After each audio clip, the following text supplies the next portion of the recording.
And please welcome our host, Christopher Rausch. What's going on, ladies and gentlemen, boys and girls, rock stars of the Kick-Ass Nation? It is I, Christopher Rausch, your No Excuses coach, back here with another episode of the Raw Unscripted show, live Tuesday night, 7 p.m. Pacific Standard Time. Always on all your favorite social medias. Of course, you guys are probably listening to us on audio podcast, but we do this as a video cast every single Tuesday night to welcome you to the conversation. So if you are so inclined to join us, feel free to do so every single Tuesday night. You can also catch the video cast on replay if you happen to be in a time zone where it's a little bit later than most. My poor guest is on the East Coast right now, so he's suffering a little bit. It's 10 o'clock there, so we're going to be introducing him here just in a second. But whether you guys are joining us live or on the replay, as we go on this conversation, feel free to ask us questions. This is a conversation with you. This is not your traditional interviewing type show. This is a conversation whereby each particular episode, you take 3 actionable strategies from this episode and you apply it during the next 7 days. And what you do is you kind of show up like class. So the last week you showed up and you took 3 strategies, you show up here another 7 days later, you take another 3 strategies and another 3 strategies and another 3 strategies. And guess what, boys and girls, you will start to increase your confidence. You will start to increase the ability to do things that you have not done before because of this perceived fear you might have in your brain about what it's going to be like. And if you have enough of the intelligence, or if you have enough of the drive, each week you show up here and we help you shift your perspective just a little bit. You got to think, if it took you 30, 40, 50, 60 years to get to the spot where you're at, it might just take a little bit of time for you to unfuck those things that you fucked up in your life. And that's the joy of this. It's called a journey. And if you've never heard of it before, the hero's journey, you can go check it out. The Joseph Campbell story. It's on YouTube. It's about 1 hour and 23 minutes. If you can't find it, send me a message wherever you want to send me a message through, and I will send you the link to it. It is a phenomenal representation of what life is about. And so oftentimes we want life to be easy and we want it to be perfect. And we play the someday game. Oh, Chris, someday when I have the money, and someday when my husband's not this, and someday when my kids are grown, and someday when I'm healthier, and someday, then insert blank, then I'll be happy. Well, life is going to pass you the fuck by. And I encourage you to live life today. And I encourage you to sit there and look back on your life and think, when did I grow the most? When did I learn the most? Was it when life was easy? Or was it when life was a little fucking complicated? Maybe there were some challenges in there and you did not want to experience what it is that you experienced. But looking back in retrospect, you can sit there and go, I learned quite a bit through that divorce. I learned quite a bit through that firing. I learned to quit quite a bit through that betrayal or whatever it is. Because I'm sitting here in front of you today saying that I have been through a lot of shit in my life. From being a 7th grade homeless dropout to going through a divorce where my best friend and my wife cheated on me, to et cetera. All these challenging situations have made me the man I am today because I have chosen to be this person. I did not choose to be a victim. I'm not blaming my mother for a really fucked up childhood. I'm not blaming my ex-wife for cheating on me. I'm not blaming my business partner for doing this. I'm not blaming the company for getting fired. I'm not blaming anybody because those things happen for me and not to me. Feel me? Huh? Life is happening for you. It's not happening to you. And don't play that someday game because you could be happy right now. Right now. How can you do that? How can I do that, Chris? I've got all these things and all these problems. Well, you're focusing on those things. But guess what? You could take a breath of air on your own. Pretty fucking cool. You may have your family. You may have electricity. You may have a roof over your head. You may have a nice vehicle. You may have whatever it is. So I encourage you to focus on the things that you have. There's this thing called the reticular activation system, where if I tell you, let's just do this. We'll do this, then we'll introduce my guest. Look around wherever you're at. Hopefully you're not in your car driving, but look around your room and tell me everything that's red. That's red. That's red. That's red. That's red. That's red. That's red. That's red. And I'm actually pointing to things that are red. That's red. That's red. Okay, Chris, I know everything that's red. I'm going to pass this test. All right. Well, tell me everything that's green. But Chris, you were telling me to focus on what was red. Yeah, the same thing happens in life. If you're focusing on the news, if you're focusing on politics, if you're focusing on how people are stupid and people are jacking you up and all these other things, guess what? You're going to wake up every single day and you're going to find more of that. But I personally, I wake up every day and I say what I'm grateful for. Number one, what I'm grateful for. I'm grateful for another day. I'm grateful for my son sleeping in the room next to me. I'm grateful for all these different things. And then I set the intention for what my day is going to be. And I never set my intention to be in a bad mood. I never set my intention to focus on the negative. I never set my intention on to be pissy. So that if I happen to by chance have one of those moments during the day, guess what I do? I do a little reset and I say, you know what? Instead of being focused on being pissy and bitchy and moaning and complaining, which I do, I know you guys might be surprised about that, but I do get in those moments as I sit there and say, what do I got to be grateful for right now? I'm grateful for the ceiling fan that's blowing nice air on me. I'm grateful for this bitchin' microphone that I have. I'm grateful for the person that I'm going to be speaking with in just a few moments. Gratitude will get you everywhere. So again, just in the first couple of minutes of the show, just the first 5 minutes of the show, there are opportunities for you to shift your perspective. And now here's what I encourage you to do. I'm a huge fan of this thing. It's called pad and paper. So I encourage you, wherever it is that you're at, not your phone, but take out a pad of paper and write down 3 strategies that you get from this conversation tonight. And then what you do is you do this other cool thing, these things, sticky notes. And you take those strategies and put those sticky notes on top of your monitor. And then over the next 7 days, you apply the things that you learned tonight. And guess what? Shit will change. There you go. You're welcome. Crystal Rise in the house. What's up, Crystal? She says, hi, Christopher. Thank you so much, darling, for being here every single week. I appreciate you. Let us know if you have any questions during the conversation tonight.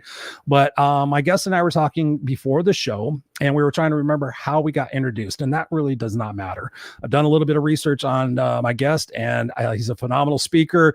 He's an intelligent motherfucker. He's got a lot of great value that he's going to be bringing here to the conversation tonight. So help me in welcoming to the Raw Unscripted show, Mr. Steve Gamlin. What's going on, Steve? Welcome to the Raw Unscripted show. Hey there, Christopher. Thanks so much for having me. I am definitely looking forward to this conversation, and I loved the opening of the show that you just said. I'm sitting here nodding my head backstage. So I saw that. I can see that. I'm like, Steve gets this. Steve definitely gets this. So thank you, my friend, for being here. Thank you for being awake past your bedtime. Tell your wife, aha, see, I can do it. We got Robert Brooker in the house. He says, good evening, Christopher, Crystal, Rye, and Steve Gamlin. Appreciate you being here, Robert. And feel free to ask us any questions. So with what I said and what you heard, and I know what you're about, what do you want to get across most to people listening and watching tonight? When we get done with this conversation, what do you want them to walk away knowing, feeling, trusting, doing in their life? The definition and what it takes to actually create a vision for the life that you want to have is a big one. The other one I was going to mention was gratitude, which you've already brought up as well, which is really great. And to understand, and this is going to sound really weird right now, but we can get into it a little bit later on, how life is a lot like an old wooden roller coaster. And that it's not a someday, it's a what can I do today? What can I do today? What can I do today? What one little step can I take toward one of my goals, part of my vision every single day? And my light talks about it, the power of one more, and just taking that little bit of action every single day. So those are the the basics that people usually get from me. And of course, we have a lot of fun getting there as well. Yeah, absolutely. And I have to go into this because I'm a huge radio fan, and obviously anybody who can listen can hear your voice. You have a backstory in radio, don't you? I do. Yeah. I was in the radio industry for 10 years, following up on a dream that I had when I was 11 years old. Now I've got enough birthday candles to remember this. Guy named Dr. Johnny Fever on a TV show called WKRP in Cincinnati. Yep. And when I was 11 years old, 1979, I said, I want to be a radio DJ. I want to be a stand-up comedian. I want to be an author of my own books. And I want to be a teacher of people, but not in a classroom. And that's what I wanted to do when I was 11. Here I am at age 56. My favorite version of my life so far, I have done all 4 of these things. Of course, in between, I have crashed and burned myself over and over and over and over again.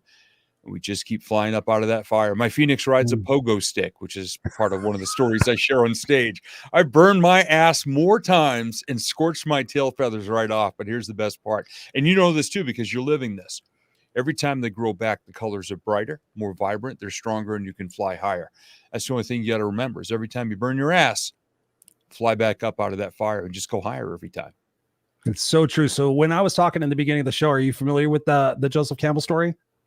Somewhat. As you were talking about it, I remembered it, but it's probably been a while.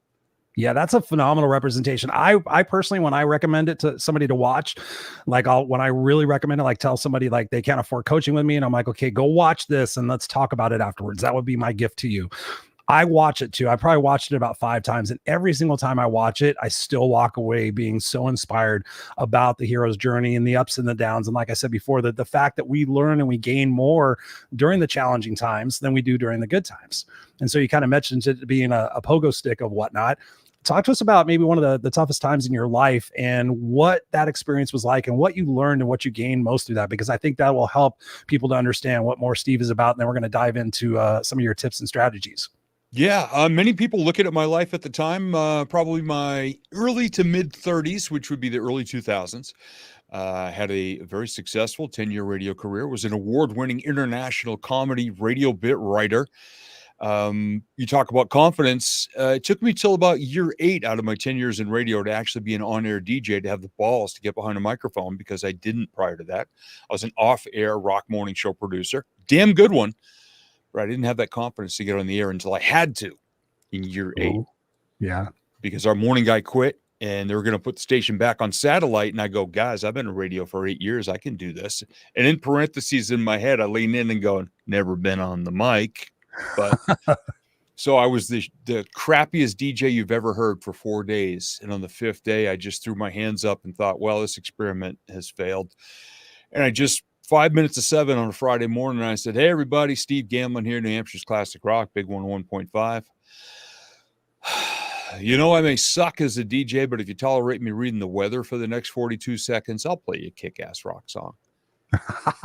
Read the weather, hit the song, turned the mic off, shook my head and said, well, that pretty much does it. My boss knocks on the door, sticks his head in with a huge smile. He goes, brother, that was the funniest shit you said all week. Why can't you just sound like that all the time? Just be yourself, dude. Bam. So about 2 years after that, completely burned out, 15 years worth of hours in 10, I walked away from my radio career without a full-time job or a plan. I had a weekend DJ business that was making about $11,500 at the time. Didn't tell my first wife I was quitting my job, which led to our divorce about a year later. Just frustration and lack of communication anyway. That just did the final blow up.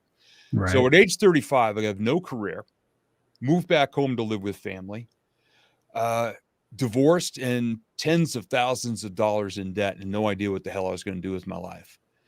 And on a hot August day in 2003, I had $3 left in my pocket on a Friday afternoon and decided to take out my frustrations on a bucket of golf balls at a local driving range.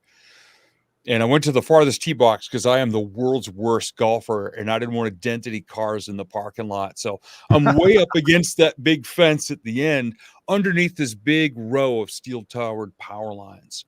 And a thunderstorm came ripping through and everybody but me ran from the storm. And I just kept hitting golf balls. Barefoot in the wet grass, under power lines, smacking away. So just mad at myself. I wasn't mad at God because I even held up the club at one point, looked up and just smiled and said, I dare you.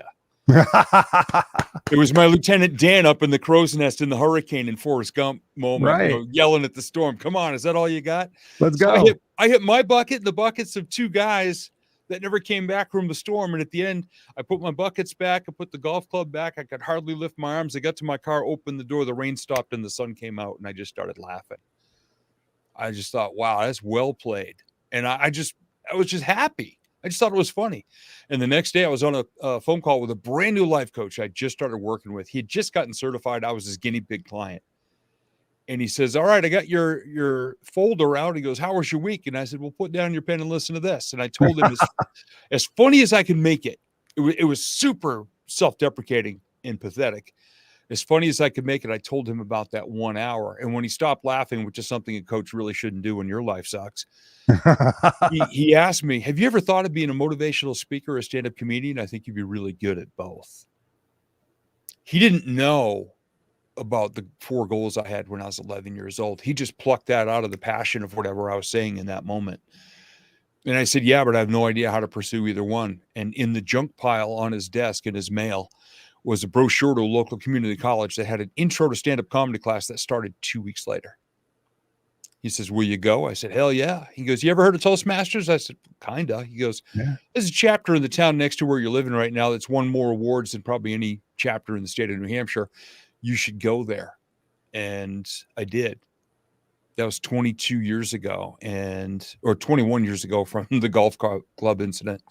And I did stand up for 7 years and I've been speaking now it's about 20 years since my first paid gig.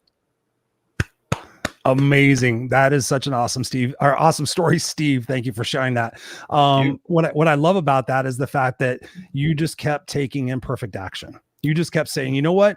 Fuck it. I'm going to do this. I'm going to do this. Come on, God, I'm ready. I'm your guy. Let's go. Yep. And you kept yourself open to possibilities of what could happen next. But so many people close themselves off and they go to their short-term gratifications and they run away from their life. They want to ignore life. They think that they're going to take care of it someday. And I love the fact that you sat there and said, okay, what's next? So for people who are watching and listening tonight, who are frustrated, I know a lot of people are feeling overwhelmed right now with the political landscape here in the United States.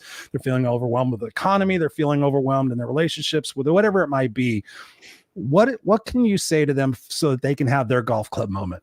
What can you say to them that if instead of being like frustrated and saying, why me, why can't they say, why not me? What are some strategies you might have for them in the short term for them to start switching their perspective to that of opportunity rather than that of, feeling like a victim in the situation? Something that most people, in my experience, in my opinion, don't do is take exact stock of where they are right now. They watch the news, they get on social media, they watch all these crap on YouTube or TikTok or whatever, and they just say, well, my life sucks. And the worst thing you can say is, what else could possibly go wrong? Because the law of attraction in the universe, just giggle and go, Yep. Really? Put down all things electronic, leave your phone in the car, go somewhere quiet, bring like 3 pens and a whole notebook or a journal, and just go through your entire life right now and just take stock of where your life is. And I work with a life wheel, standard 8-spoke wheel tool of personal development. And I'm talking your physical health, your emotional well-being, your closest relationships, your core values that guide everything you think, speak, or do, your faith and spirituality, if that's an important part of your life, your connection to the world in real ways, which took a beating during the pandemic, and also your work and your money. Think of all 8 of those areas. And just if you're a numbers person, rate them on a scale of 1 to 10. If you're a creative, descriptive person like I am, you just start writing out adjectives. You don't say, well, this sucks. You just say, all right, where is it right now? Because what you're going to do after that is start to design, create a vision for the life you wish to have. But you got to know where your starting point is. And not enough people do that. They just want more or better. And I think a lot of people are robbing themselves. I just wrote an article about abundance. And so many people think it's all about money. And I go through all 8 of those areas. I'm way more abundant than I ever thought I was. Even back then, I had amazing family who had my back when I needed it the most. When I didn't believe in myself, they believed in me and they propped me up a bit until I got my own legs back under me. My health was good. I was going to the gym at the time and had lost a bunch of weight. And if people just understood where they are now and how much abundance they actually have, your whole life may not be screwed. Maybe there's a couple of parts of it that aren't where you'd like them to be. But if that's all you're focused on, like you talked about, if that's your reticular activating system is only noticing the crap, you got to get out of that. And you got to just crawl out from those shadows, put pen to paper and just start writing down what's good right now in each of those areas of your life. Just start there. These are the first bricks in your foundation. And you and I are about as anti-woo-woo as this gets. I mean, my style has been referred to, my favorite description. Somebody says, dude, you're like blue collar woo. I'm like, there you go. Oh, I can tell you a story about that. Roll up the sleeves. Here's the tools. We're going to work together. We're going to start. And that's where I start with people. What's working right now? What's good? Yeah, that's so important, because when you think about what it is that we're doing, when in my coaching, I teach people to look where you want to go. And I remember that through when I went through my motorcycle training when I was really young in my 20s. I bought a motorcycle and I went through the motorcycle class and they said, you absolutely have to look where you want to go. I found out the wrong way, that I looked where a tree was and wound up going off the side of a cliff. That's a whole other story, but it's absolutely so true. You got to look where you want to go. And when you think about it, like if we're planning a trip, I live in Southern California. If I'm planning to go to New Hampshire, I'm going to pull out my map and I'm going to say, okay, I'm going to go there and I'm going to rest there. I'm going to go there and I'm going to go there. I'm going to go there and I'm going to set my GPS and I'm going to go. And I'm going to be looking for those intermittent points along the way to say, okay, I've met the milestone. I got to this place. I can go to sleep. But so oftentimes we don't. We sit there and we hope, wish, and pray that somehow we're going to wind up at our dream. And I think that's so important. What you're saying is you got to take that action. You got to take that ability to stop. And so often we don't stop, Steve. We just keep going. We never stop and think. And that's why I tell people about the book, Think and Grow Rich. You got to stop and think. Now, I know that people are watching and listening to this, and one of the major concerns that they might have is the fear of failure, the fear of rejection, the fear of making a mistake. Well, if it's in my mind, I was just explaining this to somebody today. I said, it's better in your mind to think about that dream and try to make it versus actually taking that imperfect action and failing your way to success. What do you say to people who are afraid of making a mistake, or their fear of the rejection, or they're afraid of what people might say about them? How do they overcome that shit so they can actually just go and enjoy that process of learning and growing? Screw it up a few times and learn from that, and then get better, pretty much. I talk to people that, I've hosted my own podcast. I've been on 300 shows all around the world all these years. And I still hear from people that said, oh, I've been following you and I've been wanting to start a podcast for 5 years. Why haven't you done it yet? I'm afraid my first episode might suck. I'm like, take the word might out. Your first 5 episodes are going to suck. At least. My first 5 episodes at least sucked however many years ago. And even now, when I go back and listen to them, I used to go back and, oh, that sucks. I should just delete that. Now I leave everything. And I just changed my attitude towards failure. Now I listen to that early stuff, or I look back at the very first motivational quotes I wrote, because every once in a while Facebook goes, hey, Steve, in your first year, you wrote this. And I look at all my early stuff and I go, what kind of guru riding a unicorn, farting glitter and rainbows across the blue sky is this bullshit? But that's who Steve was at that time. Thank God I wrote that. Thank God I had the guts to post that. And thank God I had the courage to turn on the microphone and put together a sucky podcast, because now when I look back at it, that's the way I used to react, was, what kind of guru? Now I look back and I go, oh my God, that's adorable. Like if you glued macaroni and glitter around the edge of those early efforts, my mom would still hang them on her fridge, because you had to do that before you could get better. Any athlete has to go out and do like the grunt work and stuff just to be able to make the team. You don't just show up that one day and it's all or nothing. You got to start small. You got to just take the actions. Go find somebody that inspires you, that motivates you to want to do something. Watch how they do it. And if you have the opportunity, ask them, hey, how were your first efforts? And you're going to hear varying degrees of suck stories. Absolutely. Everywhere.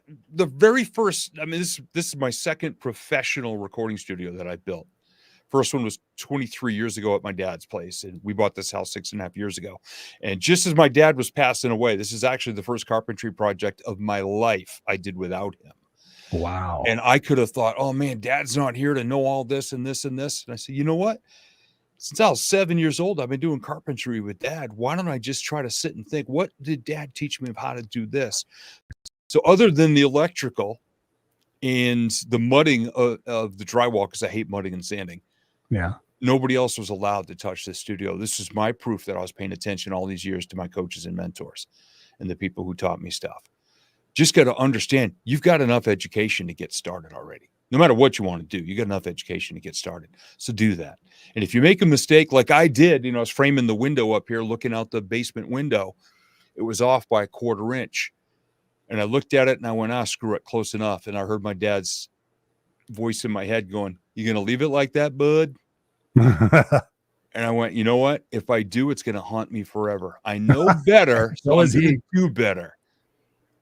He would have just looked at it and go, you going to leave it like that? Because it's going to bother you every time you see it. I'm like, yep. He would always say, just do the best you can with what you got right now. Ooh. And then he would show me another way, or he'd say, can I make a suggestion? Hell yeah. If it's going to come out better, hell yeah. But there's two things that I love. You're going to learn something.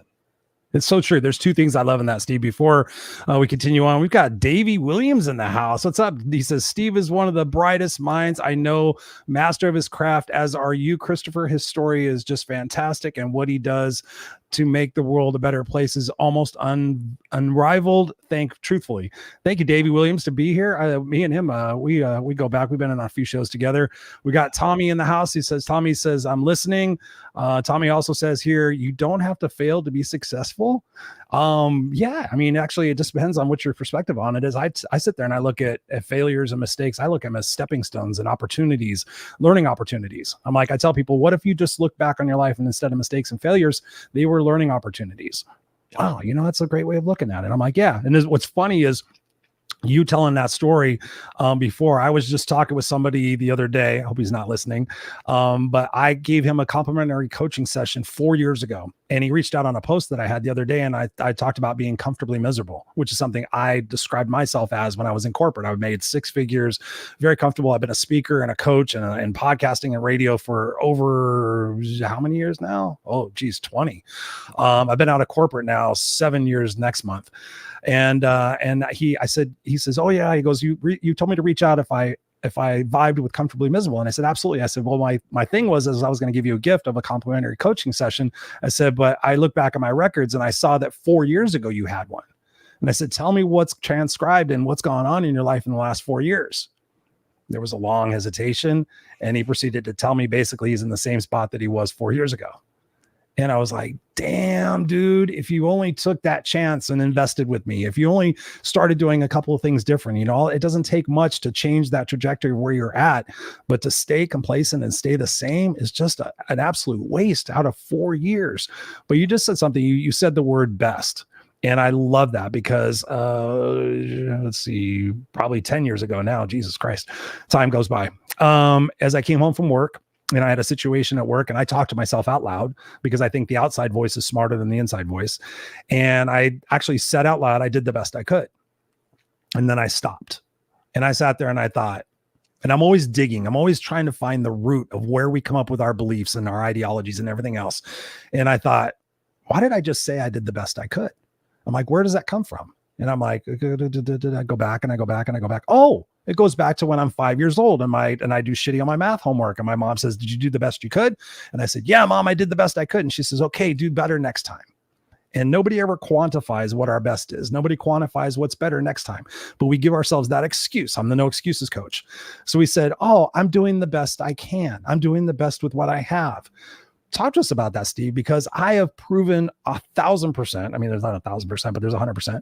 I've proven beyond a shadow of a doubt that most people, when they say they're doing the best they can, have so much more that there is on the table for them to do better.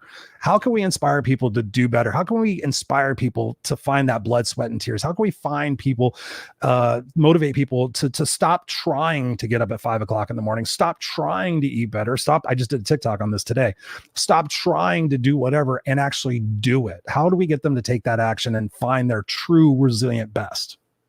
One of the best things that I've started and engaged as a habit over the past couple of years is 2 lessons that I learned from Mel Robbins. I love Mel. I love her stuff. I just listened to her book.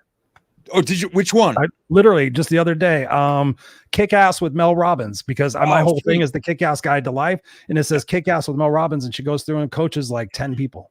Nice. And I've read 3, 5, 4, 3, 2, 1. I've read the 5-second rule and the high five habit. Yep. Those are the 2 rules that I was talking about. So now I got another book I got to go find from Mel. Audio book. It's great.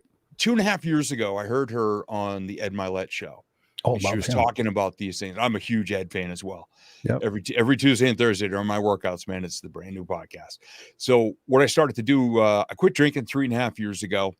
And I started working out, made a big investment in myself to be part of a big mastermind. And I weighed 247 soggy ass pounds, stopped breathing 6 to 8 times every hour while I was sleeping every night because my neck was so puffed out. My face was bloated from, booze weight and all that. Oh yeah. And, I listened to Mel and she talks about the 5-second rule. I'm like, oh man, I'm going to try that. So ever since then, Monday through Friday, 5:05 a.m., that alarm has to be turned off within 5 beeps. Like I don't try to get up to work out. I get my ass up and work out. So I turn it off within 5 beeps. Right, first thing, my head, 5, 4, 3, 2, 1. Both feet on the floor, launch up, hit the bathroom mirror, huge high five and a big smile, point at myself and I go, you, my friend, I freaking love you. And you're going to do some cool stuff today. We are badass. And I'm already I'm more awake at 5:06 a.m. than many people are by their 3rd cup of coffee. Oh, yeah. And it's on purpose with purpose. It's not like, well, I should work out today. It's I'm going to get my ass up and work out. I'm going to go downstairs. I'm going to walk a mile plus. I'm going to stretch. I'm going to do dumbbells, resistance bands. Going to go back upstairs to my wife's office where the Peloton cycle is. I'm going to hit my 3,000 mile goal this year because I've been so consistent the year through. And I just right across the United States, basically. I pretty much drove to your house this year is what I'm doing. But you don't just try to work out. No, I should work out. You just get up and you friggin' do it. And not every workout is perfect. There are days where I'm feeling like it, and there are days when I'm not feeling like it. But I do it anyway, and I've never regretted a workout after I've done it. I've never regretted getting on a podcast, because I've done it over 300 times all around the world. I never regretted writing a book. So many people are afraid to write a book because nobody might read it. I've published 4 books, and I've been part of 3 or 4 compilations. I just wrote my 79th article in a row for Brian K. Wright's magazine. Oh yeah, I know Brian. Yeah, Success Profiles. Yeah, exactly. No, I've known Brian since 2012. Yeah. Yeah. And you just stop trying. Just do. And even during the day, sometimes I'll be like, well, I should. And I go 5, 4, 3, 2, 1, get off your ass and just do it. And I'm like, friggin' I got Mel Robbins as, the voice in my head some days. But there's so many people that are so wishy-washy about this stuff. I should do this. I should do that. I want to do that, but they're not doing a damn thing. Try it. What do you think that main reason week. is? Is it fear? What is that main reason why people don't want to do it or stay complacent?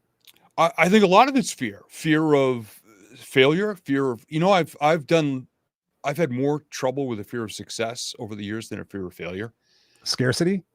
No, success. Okay. What happens if all of a sudden this gets big and all the pressure and it goes off the rails, and all of a sudden I got to travel everywhere and speak, and I say all this to myself and I drive myself crazy, and I look down at the sheet of paper and I'm like, I haven't written a damn thing yet, and here I am worried about it becoming successful and taking over my life, when all I got to do is just write something and deliver it, create this new story.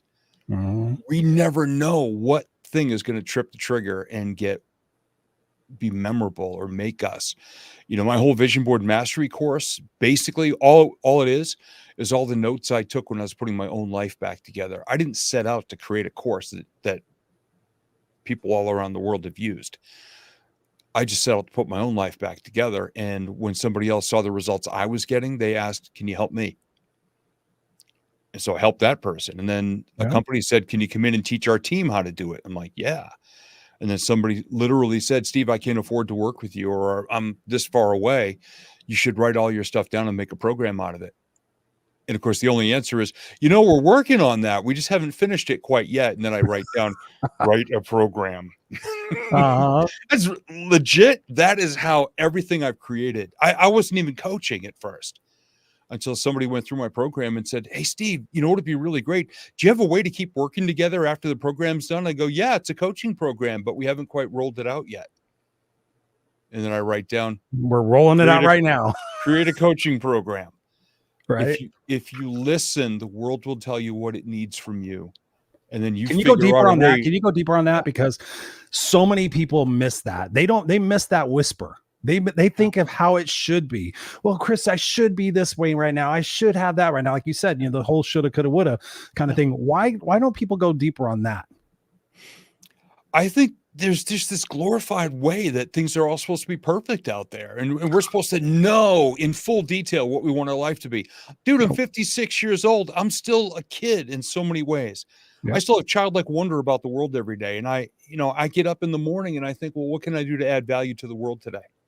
Mm-hmm. And I don't say today I'm going to do this. I get up and see what the world needs from me. Seriously, that's where it goes. And a dear friend of mine, Regina Andler, who just wrote her own book, she looked at me a couple of weeks ago. We were at a mastermind together in Pennsylvania, and she said, how the hell can you look at anything that happens to be wherever you are and put a lesson to it and teach people how to do stuff just with whatever's going on in the world every day? Was it a rhetorical question, or was she being real? She was being real. She goes, I've never seen anybody who can just take whatever the hell's going on around him and can create a lesson and teach somebody something and learn from it himself. She goes, I go, that's just the way I am. That's my wiring. Because I don't think everything's going to be perfect. I just take what I've got around me and do the best I can. I've laid down in the middle of the dirt with my phone because I saw a bug crawling in the dirt and leaving footprints. So I laid down behind the bug, let him get a couple of steps, took a picture, and said, no matter how small you think you are, you're leaving marks for other people to follow. So I love that. I took a picture on the beach one day. I laid in the mud at sunrise because there were 2 snails racing down the beach. And I just sat there long enough to get snail trail photos, and it became a meme and a lesson and a stage story. So everything you need is right around you right now. It's within your arm's grasp. in your imagination's reach. There is something gold. And I was working on an introduction to a new speech recently because I'm supposed to be scheduled. We haven't set the date yet to speak to a whole bunch of homeless veterans who are being helped by a program. Wow. And I want to Awesome. ask them all to open up if they realize how big of a hero they are. And a lot of people will say, no, I'm not, I'm homeless, or I just finally get off the street, or this or that, or whatever. I go, look, you're 7 days sober. The person who just scraped their ass off the sidewalk and walked in this door praying for some miracle to help them, you're a hero to that person. Wherever you are in life, even if you feel like you're stalled on the side of the road or you're in the ditch, you have the opportunity to be inspiring to somebody else. Believe in yourself enough for where you are right now. Boom, you can turn around, reach your hand out, and help somebody else out. You know who probably gets the most out of that? You. Well, I know 1,000%. 1,000%. When you give, you get so much more. I used to do pay it forward coaching when I first started coaching. I didn't need the money. And so I thought I saw the movie Pay It Forward with Haley Joel Osment. Yes. I saw that movie and I saw Patch Adams within a week of each other. And I realized I have a gift that I can give to people. Yep. And so somebody came to me for coaching and I said, you know what? I don't want any money for it. But here's what I want you to do. I'll coach you for 6 weeks. You go out and do 3 random things for complete strangers and you come back and tell me about it. Yeah. And time, you know how this ends. Time and time again, people would come back to me and go, oh my God, Chris. Like I would tell them the homeless shelter, old folks home, cancer nursery, whatever it might be, pet adoption, whatever your passion is, go do that. And every single time people came back to me, like, oh my God, Chris, I didn't realize how much I have. I didn't realize how petty I was being. I didn't realize how much of myself that I could give and get in return. And that's the power of what we can do that when we realize that we are not necessarily the center of our own universe. When we go out there and help other people become their best version of themselves, or whatever that situation might be, we get so much in return because we get that power of gratitude. We get that power of perspective to say, wow, I didn't realize going to a cancer hospital and passing out stuffed animals was going to impact me so much. And I'm like, why do you believe it impacted you so much? Because my own son is healthy. And I'm like, would you trade all the success and money and fame in the world for your son being in that situation? Hell no. And I'm like, okay, like I do this thing when I speak on stages. I tell people how many in this room would all their troubles would be solved by money? And everybody raises their hand. Yeah. And I might say, okay, all things being equal, I'm going to give you $1 million cash, no taxes. I'm going to give you $1 million cash today. But here's the catch, everybody. And let's see, keep your hands up if you're willing to do this. You have to give me your eyes. You have to give me your eyesight. So you can get through the world blind. You're seeing eye dogs. There's all sorts of things, but $1 million cash today. You give me your eyesight so I can give that to somebody else. How many of you guys do it? Every hand goes down. Yep. I'm like, whoa. You guys just said money would solve all of your problems. Okay. All things being equal. How many of you guys could use $500,000? Raising their hand like, okay, what's this fucker going to do?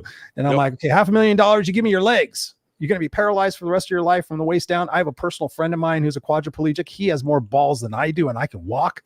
And I said, you give me your legs, you get $500,000, and you walk, and you don't walk out of here. Roll out of here today, and you can still change your life.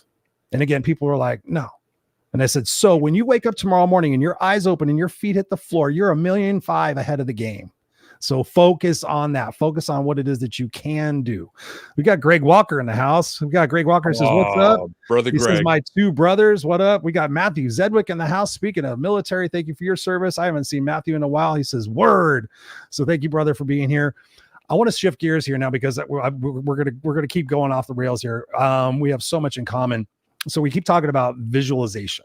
Mm-hmm. What was your story that got you to make that your niche? Why is visualization so powerful for you? And what can we get people started with to make visualization powerful for them? Yeah. When I blew everything up 22 years ago and landed at my dad's house and had a lot of time to sit and think and read, my then coach asked, hey, have you ever heard of The Secret? It had just come out on DVD. Yeah. And I got the DVD and I watched it 9 Sunday nights in a row. That's how I started each week. 9 Sunday nights in a row. I watched the DVD, 98-minute DVD. And for about 3 minutes, halfway through, some guy named John Assaraf was talking about his vision boards. And I looked at it and I said, I've never heard of anything like that, but I was fascinated by it. Because I'm a creative and fast paced and all this and that. And I said, all right, well, if I started to see my life in a vision, now I never bought anybody's books or anybody's programs. Everything I've done, I've just taken little bits and pieces here and there and what I've learned. And when I discovered the life wheel with all the different areas of life that I mentioned earlier, like, well, damn, I should be setting at least one goal for every single area of my life because they're all working together 24/7 anyway. Yep. So I made my first vision board. Actually, I made two. And within 3 weeks, I looked at them both and I just said, you suck, because it was all material stuff. That's what I call the vision board starter kit: Lamborghini, yacht, private jet, mansion, helicopter, big honking gold watch, and a bank vault full of gold bars and cash. I had that at 33 as well. Yeah, that's what most people do. They write a letter to Santa Claus in the form of a vision board. And I still have those two boards. I have every board I've created over the past 18, 20 years. But when I started to put together not just what I wanted to get, but who I wanted to become, like that's it, version of me, setting goals for emotions I want to feel on a regular basis, happiness and love and all these things, setting goals for my core values to say that I can never, ever stray from these rules. And I've got actually a piece of art here. A good friend of mine had all four of my core values with my headshot and my logo put on a piece of glass, and I built a frame for it. Wow. So all of these things I started to put together and tell the story of where I wanted my life to go. And when things started to really click and started to move forward and started to manifest, and I started to actually take action and start winning, is when people asked me to start teaching them. And so I've just been consistently creating the next, as my former mentor, the late, great Lonnie Robinson, told me, brother, what is the next best version of your life? What's that look like, feel like, sound like, smell like, taste like? Because I make sure all my senses are part of the journey as well. And so I just keep creating and creating. And my greatest vision board success was the relationship I have with my wife, Tina, which I built for 2 years prior to us even connecting. I put pictures of the couples enjoying the type of relationship I wanted to have. And January of 2007, I said, this is the year I'm going to meet her, whoever she is. And in June, she showed up. 10 days after I wrote in my journal, I'm ready to fall in love. From 1,350 miles away, via an email, 21 years after the last time we'd seen or spoken to each other when we graduated high school. No way. She reached out to me. 10 days after I wrote down, I was ready to fall in love. You want to talk about the universe, God, law of attraction, higher power, whatever. When you're ready and your senses are open, that's when you start to see stuff. And we've been together 17 and a half years. And I still tell her, I said, babe, if you ever end our relationship, you're going to demolish my speaking career. Because that story got me on Oprah's radio network on XM radio 4 times. For the soul and, law of attraction show and soulmates and all that. So, dude, yeah, I built everything I've got. I built it in advance, and then the opportunity showed up, and I got off my ass and took action. It's so true. It's so true. We are so alike. I'm 55. I'll be 56 next year.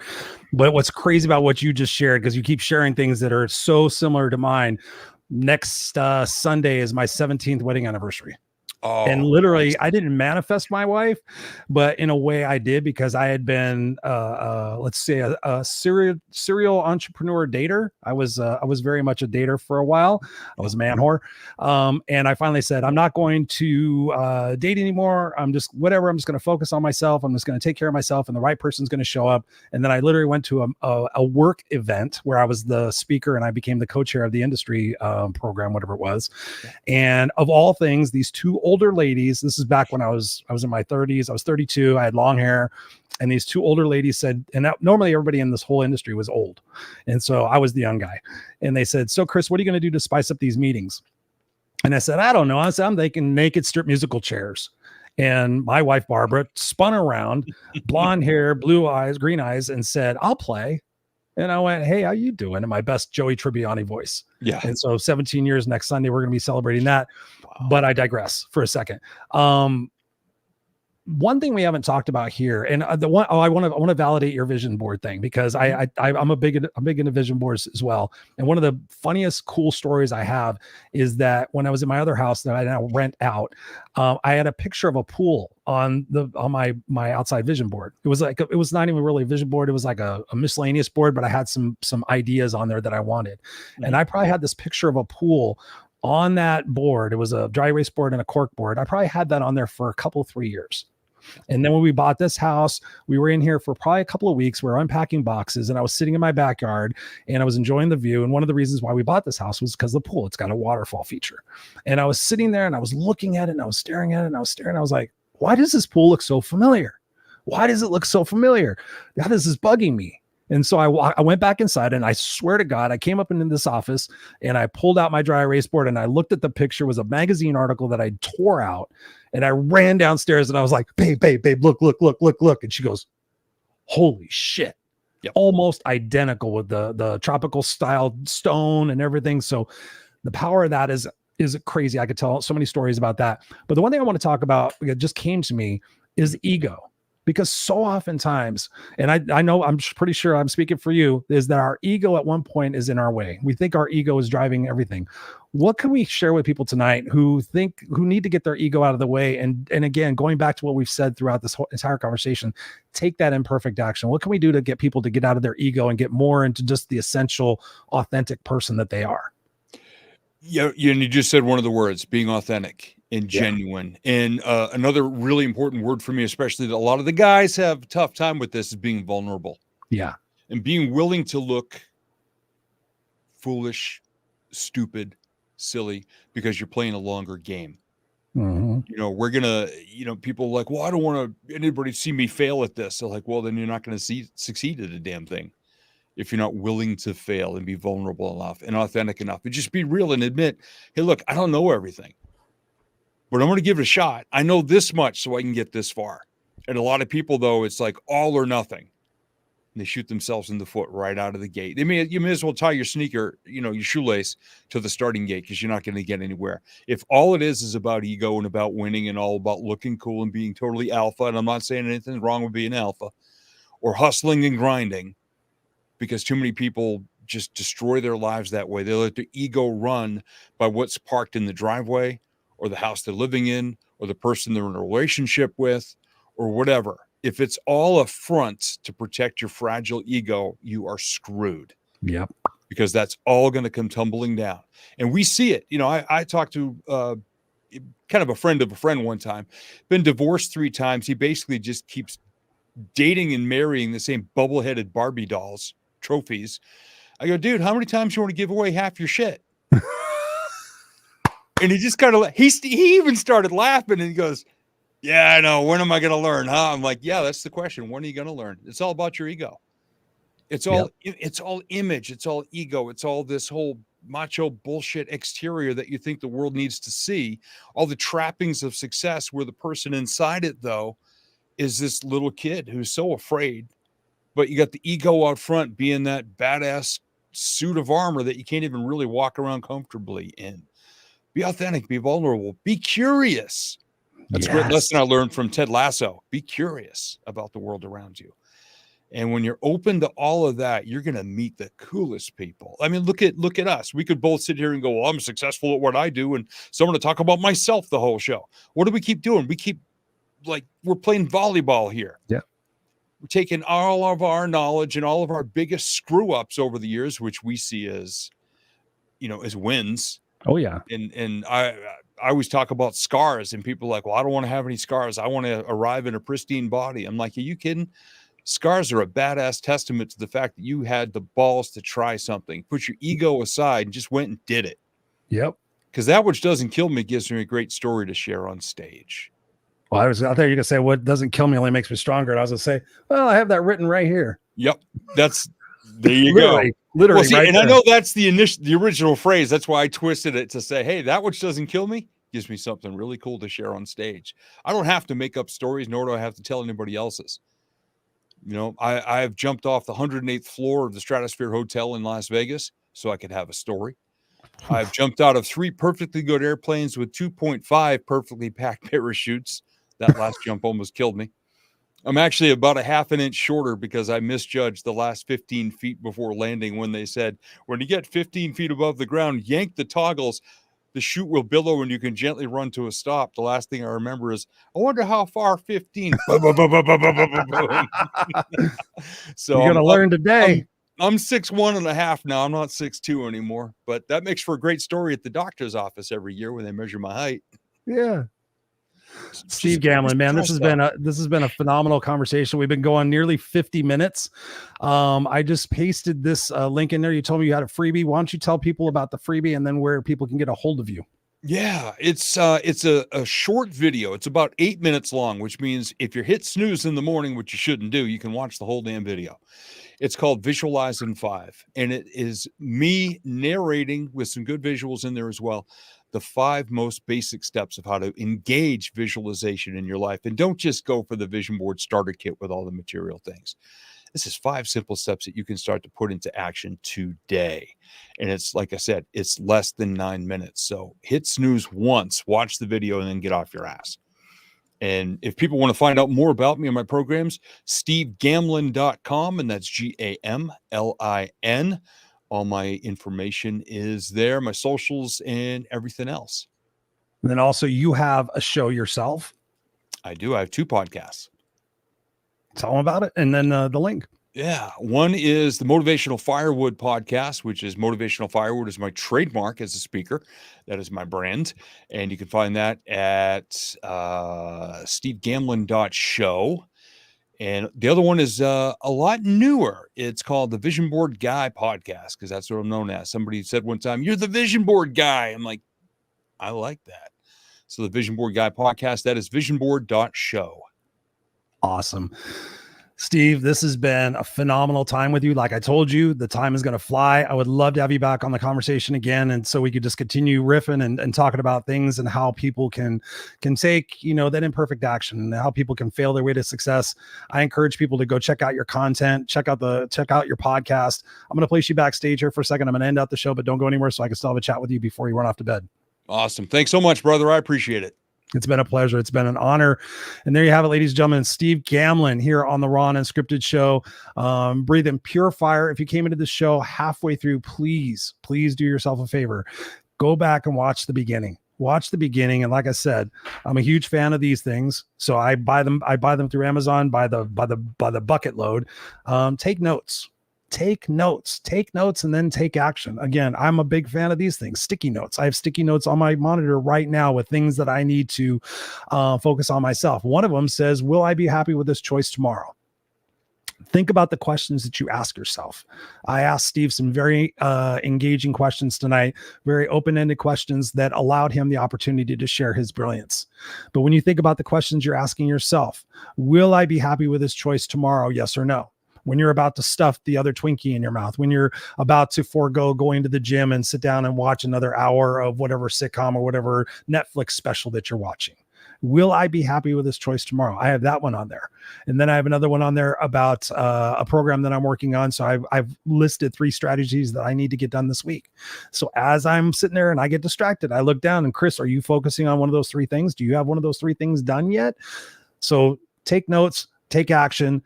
Go back and watch the beginning of the show because it's all designed for your greater good. The reason why you are sitting here tonight listening to this or watching this is because you are ready for that next step, right? When the student is ready, the teacher appears. And whatever Steve or I said tonight, there's got to be something in there. At least 3 strategies that you can take. And over the course of the next 7 days, apply yourself. In this conversation, we talked about doing our best. So ask yourself, am I doing the best that I can right now with my weight, with my marriage, with my job, with my career, with my business, with whatever you're struggling with? Are you doing your best? Your absolute blood, sweat, and tears best? Are you giving it your all, so much so that if you died tomorrow and people showed up at your funeral, would they have evidential proof of you doing your best? Or would they say you were doing it good enough? Is good enough really how you want to be remembered? Good enough? I was okay. Right? Steve and I talked about adventure and being curious. You should be curious about your next failure, your next opportunity, because why? You're going to grow through that.